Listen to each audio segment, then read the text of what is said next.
So finally, it seems our politicians who are elected by us, remember us, the people, are finally listening to what we've been saying. But the only reason they care now is because it's cost them something. Because in between all of this, they've pretty much been tone deaf. With an election on the horizon, though, the so-called surefire winners, the Labour Party, who sat back and watched the Tories eat themselves from the inside out, haven't really had much to do. They, like us, have been voyeurs of the Tories, who've had an 80-seat majority and have provided themselves with their very own internal opposition and squandered their lead. The Tories didn't need to get the Labour Party's agreement on any policies, really. It would be laughable if it wasn't at our expense.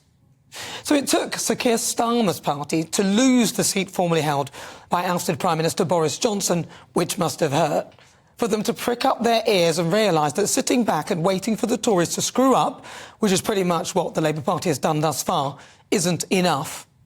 Not listening to your electorate will cost you, as Sadiq Khan, who has attempted to bulldoze forward, discovered with his ULEZ expansion, which seemed unstoppable until now. The Tory party are smelling blood, and for once it's just not their own. The former Business Secretary, Jacob Rees-Mogg, said that the lesson from the North London result is that there are things that we can change that will be electorally successful. Whoopee, finally. And he urged ministers to stop burdening the public with business and extra green taxes. Finally, they're listening.